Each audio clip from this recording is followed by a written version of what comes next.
pode ter certeza que esse é aquele tipo de mensagem que é para todos nós e para todos os dias da nossa vida. Provérbios capítulo 15.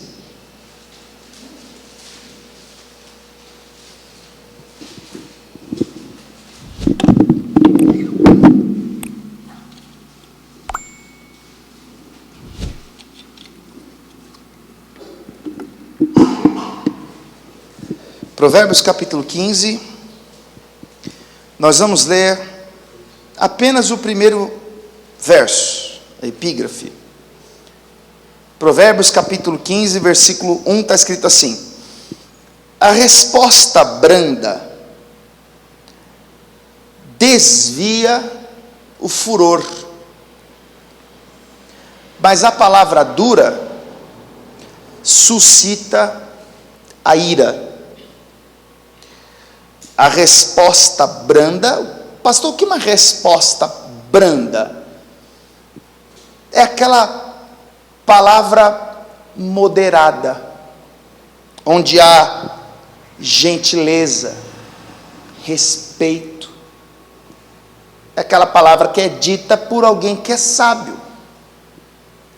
A palavra suave, a palavra branda, ela pode aplacar a ira de alguém. Ela pode acabar com aquela revolta. Sabe aquela ocasião em que há uma argumentação, uma dissensão, alguém está um pouco mais alterado e por causa disso acaba falando e falando e falando e falando? A resposta branda é aquela que vai fazer com que este leão vire um gatinho. Vai acalmar essa fúria. No entanto, a palavra dura, ela tem um efeito contrário. A palavra dura, ela pode despertar na pessoa a ira. Então perceba, o que o sábio escritor está dizendo, é que aquilo que nós falamos, desperta reações nas pessoas. De modo que nós podemos tranquilizar um ambiente hostil, pacificar um lugar de atrito, como nós podemos acabar com uma paz existente com aquilo que falamos.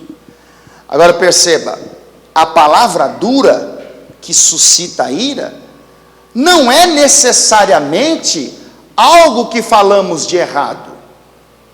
Então a questão não é o que falamos, mas como falamos. O jeito que falamos, a maneira que falamos. Eu queria pensar um pouco com os irmãos acerca deste texto. A resposta branda desvia o furor, mas a palavra dura suscita a ira. Pai, mais uma vez, eu me dirijo a Ti por meio desta oração, pedindo que o Teu Espírito Santo supra as minhas carências intelectuais, que o Senhor abra o nosso entendimento, fale ao nosso coração. Nós precisamos aprender mais de Ti, para que possamos crescer nas nossas relações sociais, para que sejamos bênção na nossa família, na nossa congregação, no trabalho, onde estivermos. Que toda palavra que sair da nossa boca, Pai, que seja para produzir edificação, para que dê graça àqueles que estão ouvindo. Que assim seja feito. Fala conosco, Pai, em nome de Jesus, amém, e graças a Deus. Pode sentar no seu lugar, por gentileza. Meus irmãos, quando nós somos chamados pelo Senhor, quando o Senhor nos resgatou do mundo perdido, governado por Satanás, Ele perdoou os nossos pecados, nos deu uma vida nova, nos fez nascer de novo, e por ter nos salvado, Ele nos dá o privilégio de desfrutarmos dos benefícios da salvação.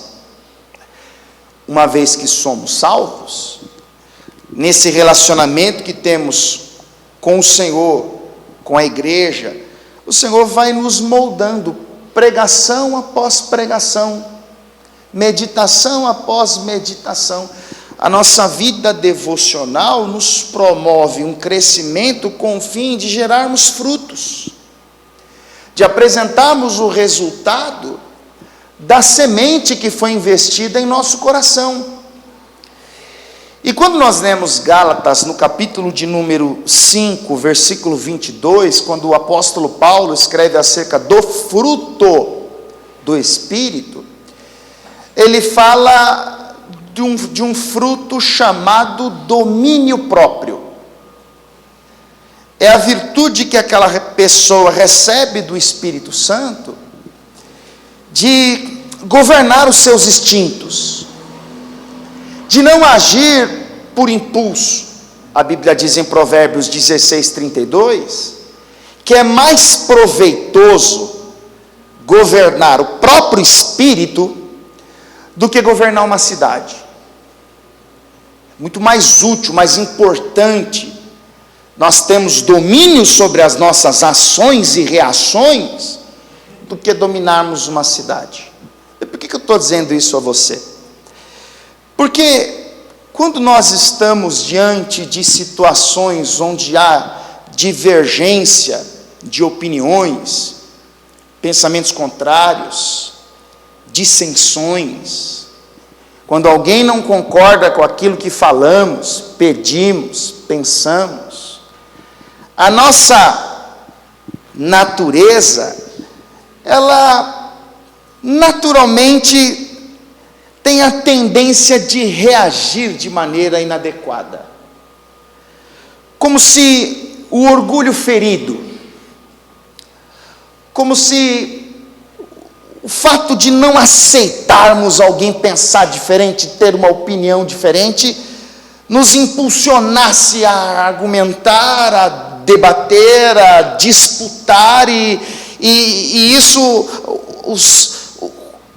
os nervos vão se aflorando e muitas vezes tropeçamos em palavras, aumentamos o tom da voz, falamos coisas que não haviam necessidades de serem ditas. Quando você lê a carta de Tiago, no capítulo 3, versículo 2, aliás, vamos fazer a leitura desse texto, Tiago capítulo 3, versículo de número 2, nesse texto Tiago está falando exatamente dos problemas da língua. Aliás, meus irmãos, a fala é tão importante na vida do cristão, que existem vários textos na palavra de Deus que adverte acerca do falar. Você lê o Salmo 39, Davi fala: eu colocarei uma mordaça na minha boca para não delinquir com os meus lábios. Tiago 1,26 diz: aquele que cuida ser religioso e não refreia a sua língua, engana o seu coração. No versículo 9 do capítulo 3, ele diz: olha, com ela bendizemos a Deus e Pai, com ela amaldiçoamos aos homens, feita a semelhança de Deus, de uma mesma boca procede bênção e maldição. Aí ele diz: não convém que isso se faça assim. Então, o falar traz consequências. Jesus diz em Mateus 12:36, que toda palavra ociosa que o homem disser, ele vai dar conta no dia do juízo. Eu pedi para você abrir no capítulo 3 de Tiago, porque olha o que está escrito no versículo 2. Porque todos tropeçamos em muitas coisas. Se alguém não tropeça em palavra, o tal varão é perfeito, e poderoso também para refrear todo o corpo. Então, o tropeçar em palavras traz consequências ruins, Tiago está querendo dizer. Então o sábio diz que a palavra dura, ela suscita ira. A palavra mal colocada, a palavra pronunciada num tom não muito bom, O jeito que a palavra é dita pode despertar sentimentos ruins em pessoas. Eu queria mostrar aqui para você na palavra alguns exemplos de efeitos que são causados por palavras malditas e as coisas boas que são consequências das palavras moderadas. Você deve se lembrar que no final do reino de Salomão, Salomão estava totalmente desviado, se assim posso dizer. Havia financiado a construção de templos pagãos, havia pervertido o seu coração amando mulheres estranhas, e quando o seu sucessor imediato, Roboão, assume o poder, o povo começa a ficar inquieto, pensando, mas será que agora nós vamos ter paz? Será que agora Roboão, ele vai aliviar o nosso fardo? Será que nós vamos continuar sofrendo por causa do comportamento do pai dele? Então o povo vai a Roboão e pergunta a ele: Roboão, nós queremos saber como é que vai ser o seu governo, como é que vai ser o seu reinado, será que teremos paz? Será que nós vamos agora ficar bem? Nós estamos cansados de ser maltratados. Então o Roboão, ele vai buscar conselho dos anciãos. Olha, o povo me fez essa pergunta, o que devo responder? Aqui para 1 Reis capítulo 12, primeiro livro dos Reis capítulo 12, veja o que está escrito comigo.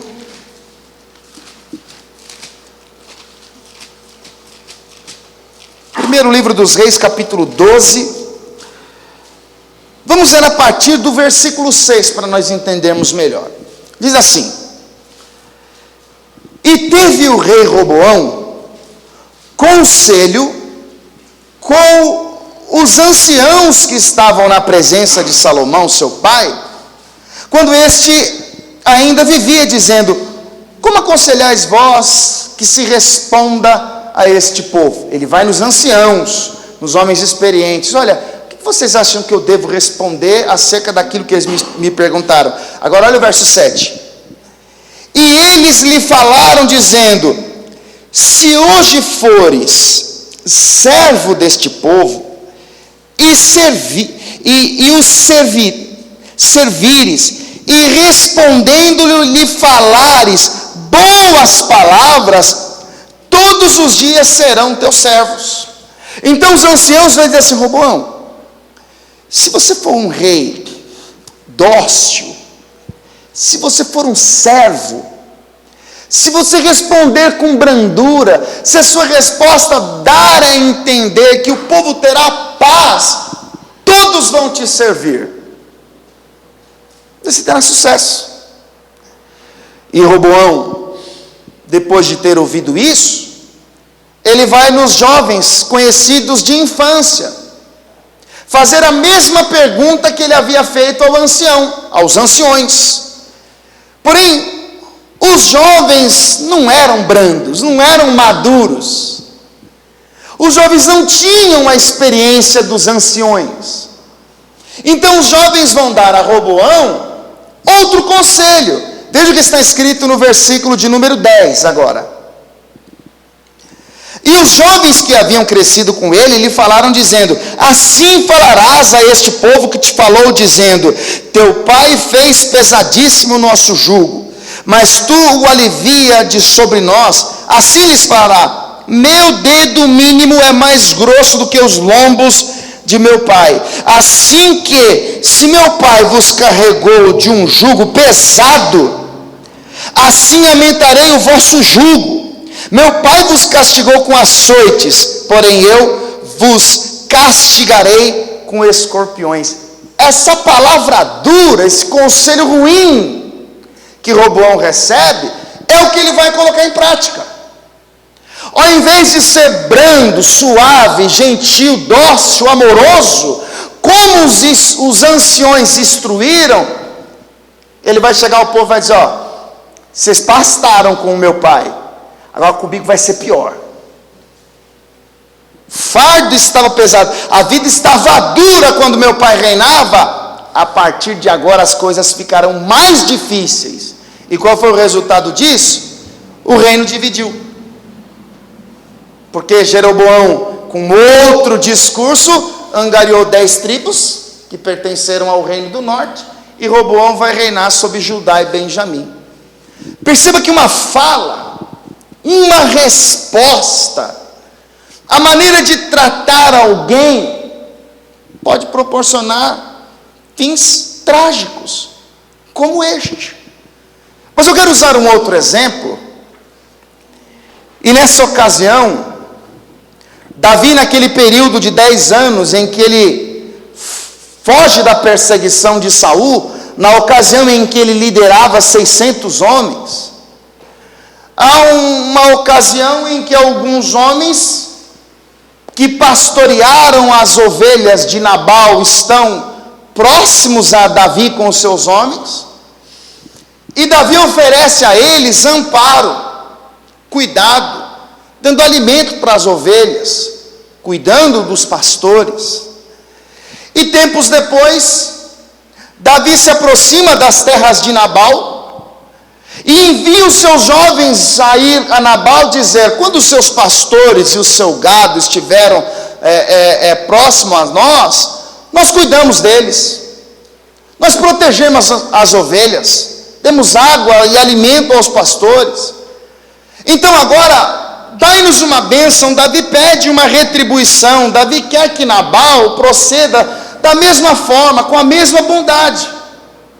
Então os jovens de Davi vão até Nabal e dizem: olha, o meu senhor cuidou do seu rebanho, ajudou os seus pastores, agiu de benevolência para convosco, e agora quem necessita é ele, então vê o que você pode fazer para ajudar. A resposta de Nabal vai ser dura.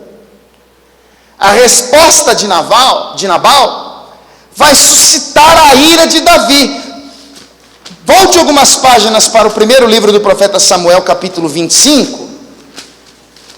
E eu quero ler isso com os irmãos.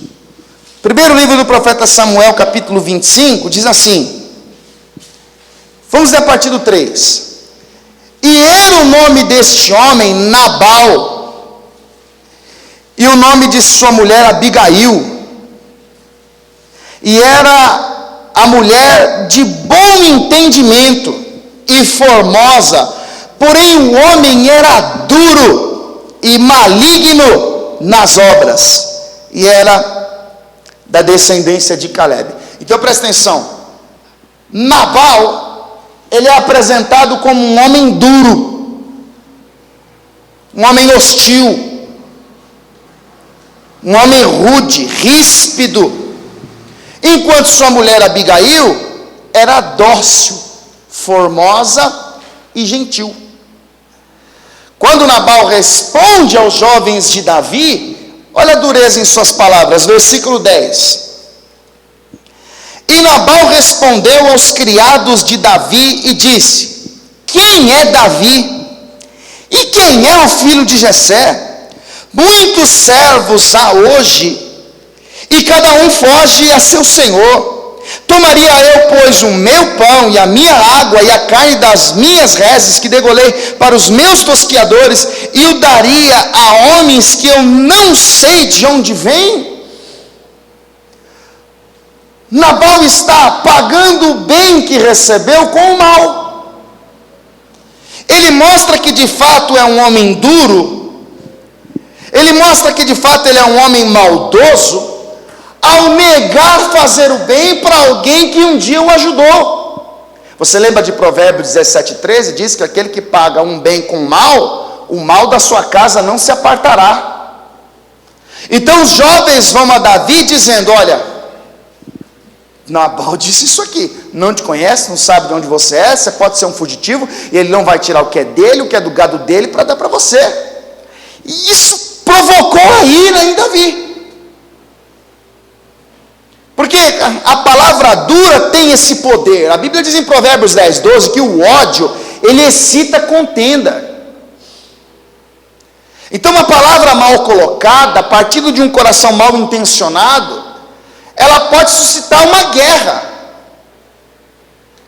ela pode provocar um atrito, pode levantar uma contenda, uma acusação, uma fofoca, alguém com a intenção de destruir a reputação do outro. Com uma palavra, com uma frase, com a maneira de falar, ela pode despertar na pessoa toda a maldade que muitas vezes está adormecida. É aquela pessoa que te fecha no trânsito e você está na sua paz, você está numa vida abençoada, está em paz com Deus, mas o Belial enviou aquele cidadão para te ofender, para te xingar, para fazer gestos obscenos, para despertar com o mal que há em você, com o fim de te induzir a tropeçar em palavras, porque a palavra dura, ela tem esse poder. Então perceba, quando os jovens chegaram a Davi e falaram: olha, ele disse que não te conhece, você pode ser um fugitivo, que ele não vai tirar nada do que é dele para te dar. Davi ficou irado. E o que Davi pensa? Cada um pega a sua espada, vamos resolver esse negócio. Aqui, ó, capítulo 25 de 1 Samuel, versículo 13. Ele diz assim: pelo que disse Davi a seus homens, cada um cinja a sua espada. E cada um cingiu a sua espada, e cingiu também Davi a sua, e subiram após Davi uns 400 homens, e 200 ficaram com a bagagem. Quer dizer que agora Davi está revoltado. Por que Davi vai pegar a espada? Por que Davi incita os seus homens a fazerem o mesmo? Porque Davi tem planos maus contra Nabal. Davi agora, com o orgulho ferido, Davi agora, por conta daquilo que ouviu, Davi está absolutamente revoltado e disposto a fazer o mal contra Nabal. Mas por quê? Por causa das palavras de Nabal, por causa daquilo que ele falou. Meu irmão, quantas vezes você já se meteu em enrascada por falar o que não deveria, ou falar da maneira que não deveria? É a questão da palavra dura, do momento inoportuno, quando deveríamos ficar quietos, mas falamos. E o problema, meu irmão, é que as palavras ferem, as palavras machucam, as palavras muitas vezes podem levar uma pessoa à destruição. A Bíblia diz no livro de Provérbios que a vida e a morte está no poder da língua. Então perceba que uma guerra está para acontecer, porque a palavra dura de Nabal suscitou a ira de Davi, despertou em Davi maus desejos de se vingar de Nabal. Mas um dos jovens vai até Abigail, e chega até Abigail para dizer: olha, uma coisa terrível vai acontecer. Olha o que está escrito aqui no versículo de número 15, versículo 14. Porém, um dentre os jovens o anunciou a Abigail, mulher de Nabal, dizendo: eis que Davi enviou mensageiros desde o deserto a saudar o vosso amo. Porém, ele se lançou a eles. Todavia, aqueles homens têm-nos sido muito bons, e nunca fomos agravados deles, e nada nos faltou em todos os dias que conversamos com eles, quando estávamos no campo. De muro em redor nos serviram, assim de dia como de noite, todos os dias em que andamos com ele, apacentando as ovelhas. Então o jovem está dizendo: olha, o que Davi falou é verdade, eles cuidaram de nós, nos protegeram, nos alimentaram, nos guardaram, cuidaram do nosso rebanho. Agora o 17, ele vai dizer: olha pois agora e vê o que hás de fazer, porque já de todo determinado está o mal contra o nosso amo e contra toda a sua casa, e ele é um tal filho de Belial que não há quem possa falar. Ou seja, esse jovem está dizendo: olha, não há quem convença Nabal, nem adianta falar com ele, um homem tão duro, que não aceita a opinião dos outros. Esse jovem está cobrando, está informando a Abigail: olha, a senhora precisa fazer alguma coisa, porque Davi planeja atentar contra Nabal e sua casa, porque Davi está irado por causa daquilo que Nabal disse. E aí entra então a formosura de Abigail, a inteligência de Abigail, a sabedoria, que lá em Provérbios 14:1 diz que a mulher sábia, ela edifica a sua casa. A mulher, o homem, a pessoa, o servo de Deus, quando é humilde, sábio, quando ele tem governo da sua própria vida, domínio próprio, quando ele governa o seu espírito, ele sabe o que precisa ser dito para aplacar a ira daquele que se opõe a ele. O que nós vamos ver aqui é como Abigail vai lidar com a situação a ponto de fazer Davi mudar de ideia. Meu irmão, sabe quando você está num dia em que alguém enviado pelo inferno, se assim posso dizer, quer perturbar a sua paz, tirar o seu juízo? Parece que fica te cutucando, esperando uma reação explosiva. De repente alguém chega te insultando, te acusando, fazendo provocações, querendo te jogar para baixo, te ferir com palavras. A melhor maneira de reagir diante de tais circunstâncias não é retribuir as agressões, não é nivelar a sua conduta com a da pessoa, não. Por mais difícil que seja, a palavra nos instrui a agir de maneira branda, dócil. A pessoa pode chegar para você: que história é essa de você falou isso aqui, eu estou sabendo disso aqui, fulano, e aí você me fechou aqui, eu desci, que foi, o meu carro está estacionando aqui, e de repente você: bom dia, tudo bem? Você desarma o agressor. Você consegue mostrar para ele que você não está na mesma perturbação mental que ele. Infelizmente, irmãos, muitos casamentos chegam ao fim por causa das agressões verbais, que muitas vezes são retribuídas pela parte ofendida. Muitos filhos decidem ir embora de casa, porque os pais, no momento de exortação, de ensino, acabam se excedendo ao ponto de proferir palavras que vão provocar feridas no filho. Quando aquele que é sábio, aquele que tem bom entendimento, como Abigail, com um discurso, você tem que pensar: Abigail poderia chegar em Davi e dizer assim: mas você está pensando que você é quem para ameaçar a minha casa e meu marido? Porque tem mulher que, pelo amor de Deus, ela coloca o marido em embaraço. Passou a mulher atravessando o túnel, ou melhor, a mulher passando por cima da ponte na 23 de maio, passou um motoqueiro a 300 por hora e buzinou. Aí ela chega em casa e fala: bem, o motoqueiro mexeu comigo, olhou para mim e buzinou. Aí o cara fica perturbado, o cara quer vingança, quer achar o cara. 20 milhões de motoqueiros na cidade, mas o cara está irado.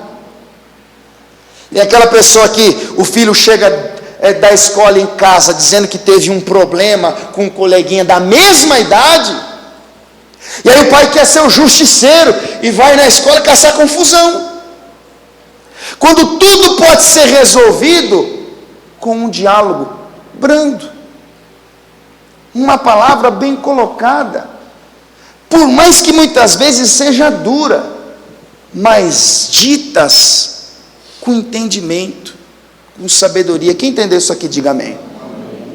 Então Abigail, sabendo de que o mal está por vir sobre a sua casa, o versículo 18 diz que ela se apressou,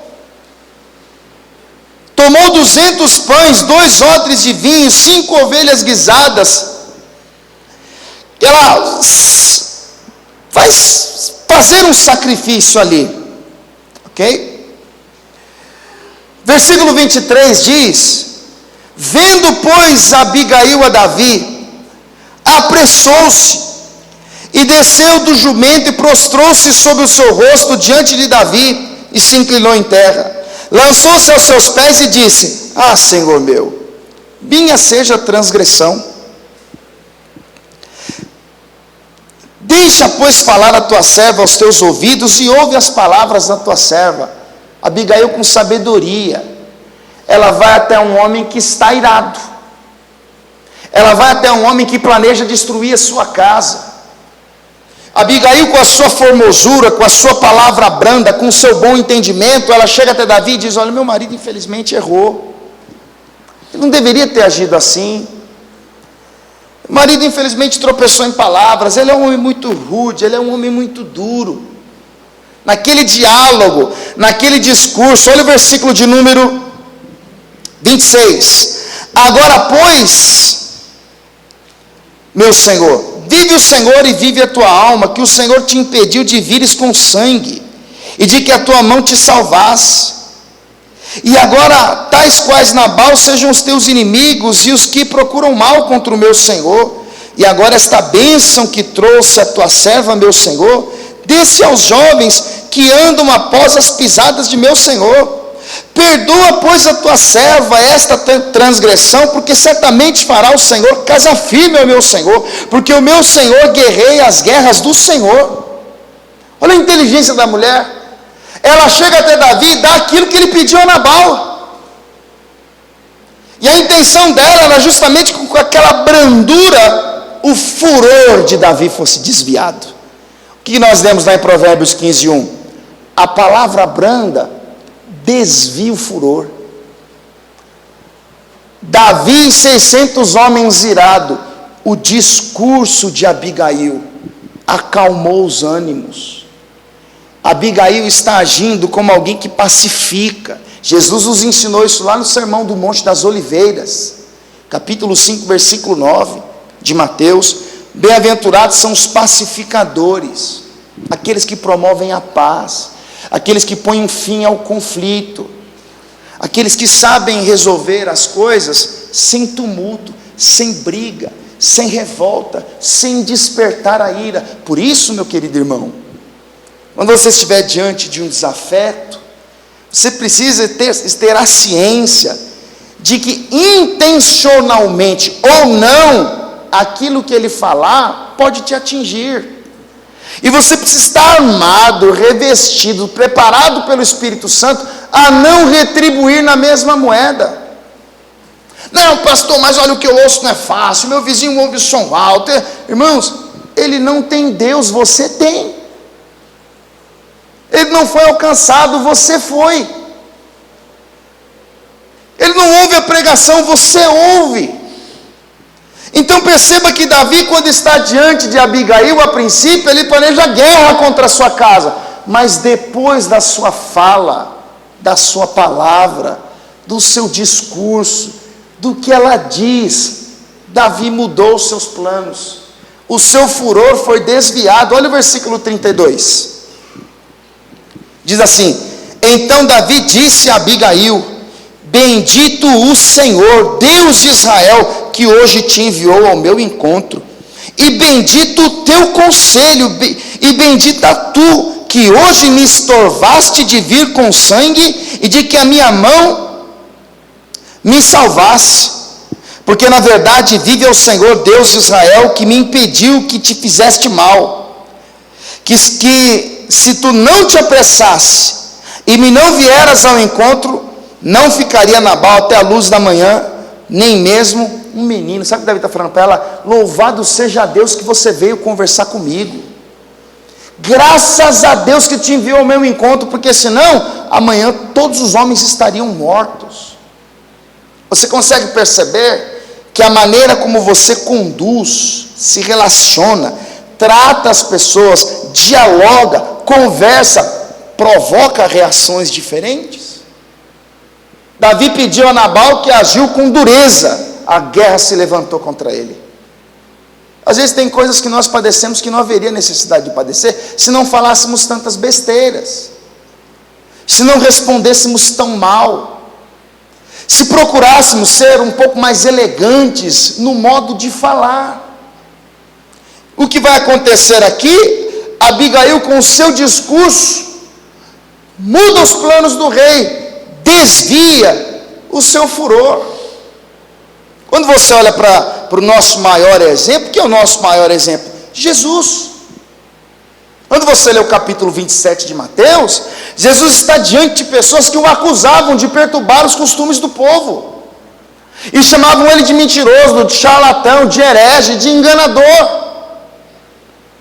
Agora, como Jesus reagiu, sendo ele sábio, santo, perfeito, e sem ter sequer cometido um pecado?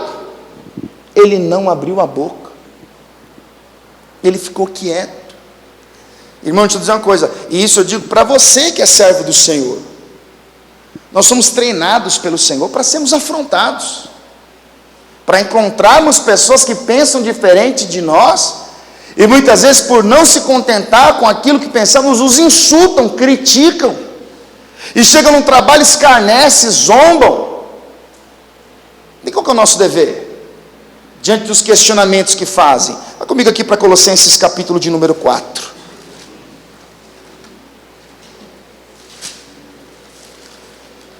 Colossenses capítulo 4.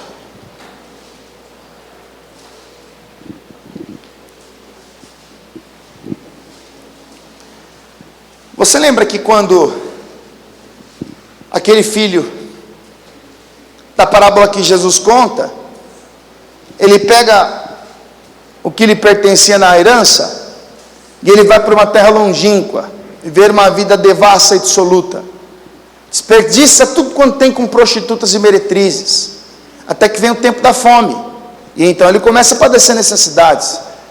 Chega um momento em que ele pensa: eu com desejo de comer as alfarrobas dos porcos, o meu pai tem fartura de pão, já sei, eu vou me levantar, e vou para a casa do meu pai, e vou dizer para ele: eu pequei contra o Senhor, não sou digno de ser chamado seu filho.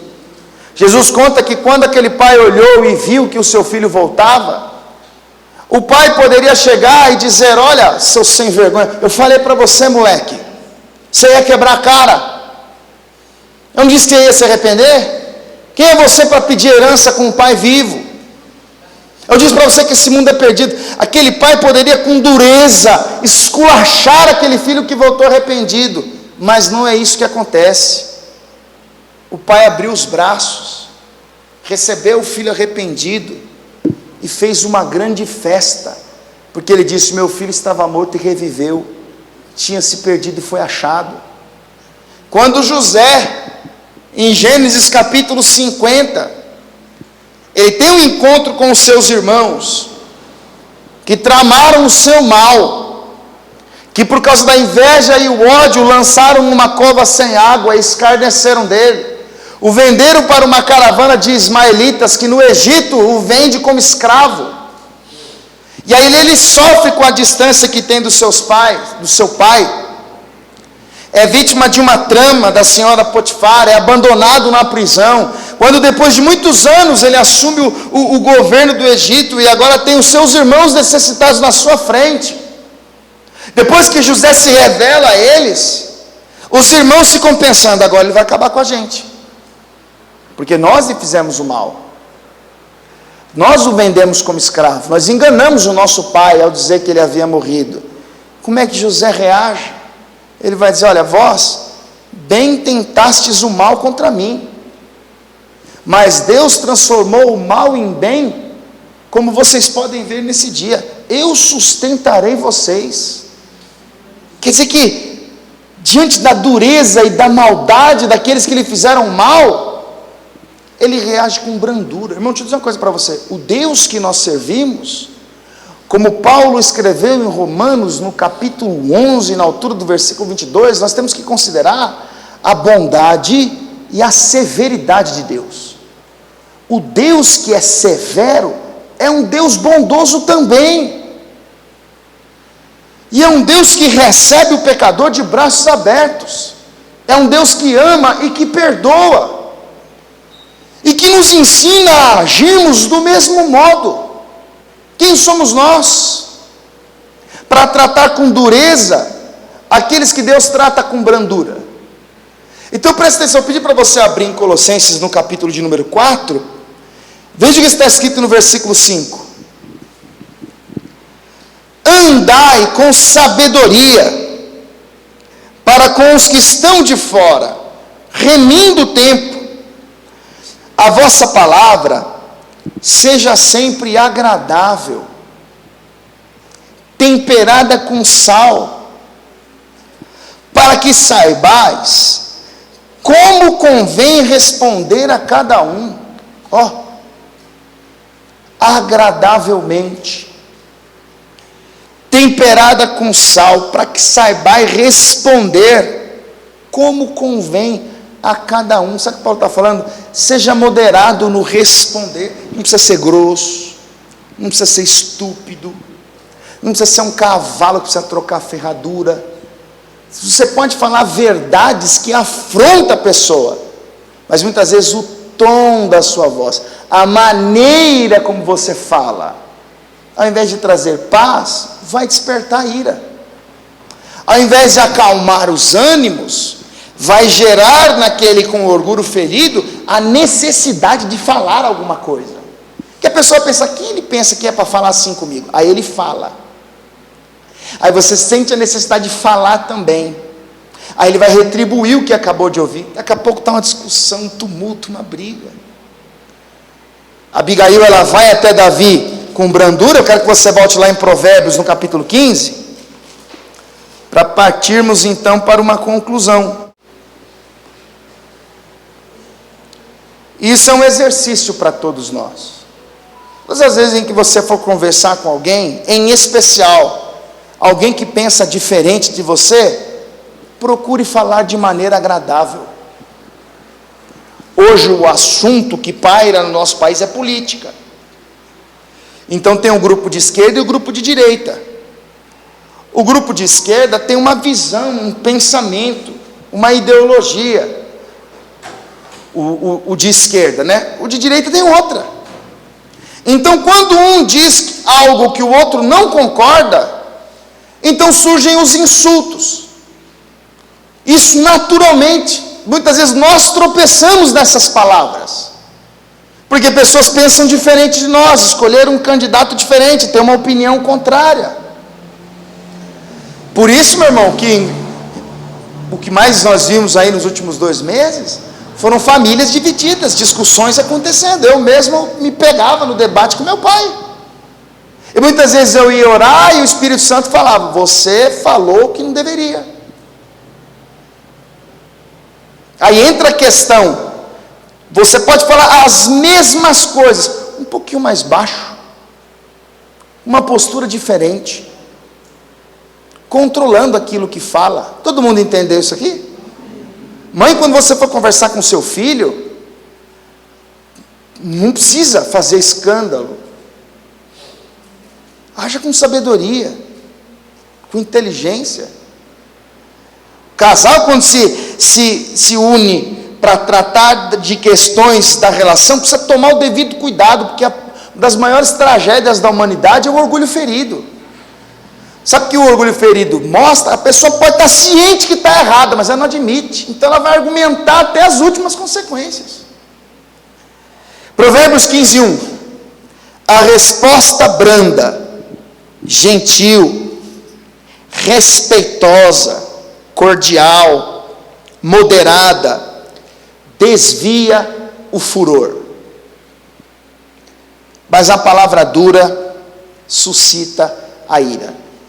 Você precisa ir para casa com um exercício em mente, porque infelizmente nas nossas relações, sejam na relação conjugal, na relação familiar, na relação profissional, no convívio social, existem pessoas que são tóxicas. O que é uma pessoa tóxica? Ela não consegue ficar um dia sequer sem criticar alguém, sem falar mal de alguém, sem te insultar, sem falar palavrão, sem... Então, diante desta pessoa, você precisa fazer um exercício, pedindo, Deus, eu quero ser a pessoa mais branda que existe nesse planeta. Todas as vezes que essa pessoa chegar para vomitar o que há em abundância no coração dela, a sua brandura vai mostrar para ela que você não está de acordo. Até que vai chegar uma hora que ela vai entender, esse camarada não é o ideal para tratar desse assunto. E você vai desviar esse furor. Ó, Provérbios 15, versículo 2. A língua dos sábios adorna a sabedoria, mas a boca dos tolos derrama a estultícia. O que é a estultícia? É a tolice, é a estupidez. A boca dos tolos derrama estupidez. Versículo 4. Uma língua saudável é árvore de vida, mas a perversidade nela quebranta o espírito. Versículo 7. Os lábios dos sábios derramarão o conhecimento, mas o coração dos tolos não fará assim. Versículo 14. O coração sábio buscará o conhecimento, mas a boca dos tolos se apacentará de tolice, de estupidez. Versículo 23, para encerrarmos. O homem se alegra na resposta da sua boca, e a palavra a seu tempo, quão boa é. Ou seja, a pessoa chegou e tem um ditado que diz: você quer conhecer uma pessoa, dá um pacote de sal para ela, né? Como Jesus, o dono do reino, diz que o que há em abundância no coração fala a boca. Da pessoa chegar e começar a falar, ela só está revelando o que está no coração dela. Aproveite. Uma palavra boa dita em tempo oportuno faz bem. Oriente, instrua. Nós vamos sair daqui após o encerramento deste culto pensando: meu Deus, eu preciso melhorar. Não somente naquilo que eu falo, mas como eu me dirijo às pessoas. Sabe, irmãos, porque a arrogância, muitas vezes, ela fica clara na maneira como falamos. Às vezes o jeito em que nós falamos faz com que as pessoas tenham pensamentos que muitas vezes são precipitados ao nosso respeito. O modo como falamos. Sou filho de pernambucano, meu pai é um cara do bem, muita gente boa. Aí quando a gente era criança, a gente falava assim: o pai, ele respondia assim: ó, o quê? O que o meu pai falava? Nada não. O jeito de falar, a maneira, a resposta. Existe uma diferença de eu falar: o que foi? Pois não, pode falar. Agora se eu disser: o quê? Eu já estou te intimidando com as minhas palavras. Todo mundo entendeu isso aqui? A maneira como você fala, irmão, vai produzir algum resultado. Ele pode desviar o furor, ou ele pode suscitar a ira. Vamos todos ficar de pé, por favor.